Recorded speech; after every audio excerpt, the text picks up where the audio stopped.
So this is a question that a lot of people will ask us is how many links should I have? That's the biggest one. And we quantify this a little bit too. Like when we were doing competitor analysis, we're saying how many links does that person have?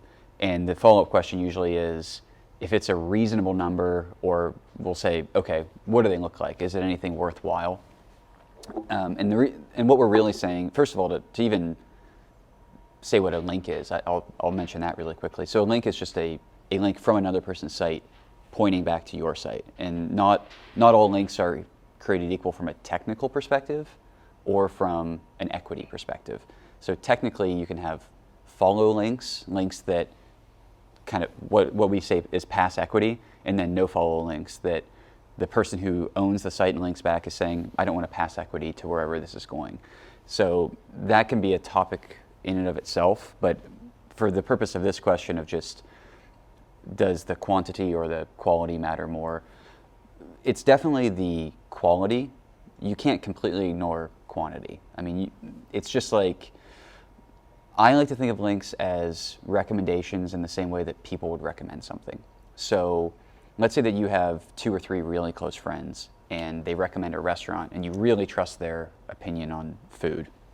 You're going to value those a lot higher than strangers, or you start reading Yelp reviews and you're like, this person's crazy, I don't understand this, like I'm going to trust these 2 people over this massive scale of people who are recommending something.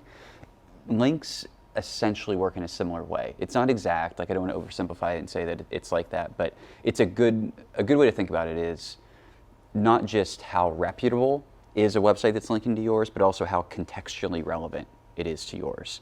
So using that same example of making a restaurant recommendation, if you have a great friend who also happens to be like a 5-star chef, you're probably going to take their recommendation over everybody else, assuming that you have similar tastes and things like that. So if you're a law firm, for example, and you have a link from a publication like the Wall Street Journal, and it happens to also be highly contextual about the area of law that you practice, and the anchor text, meaning the link, the words that actually are included in the link back, that's the holy grail. Like we would take one great link like that over dozens or possibly 100 kind of more pedestrian, day-to-day, like directory style links. But they're incredibly hard to get. They sometimes don't last very long.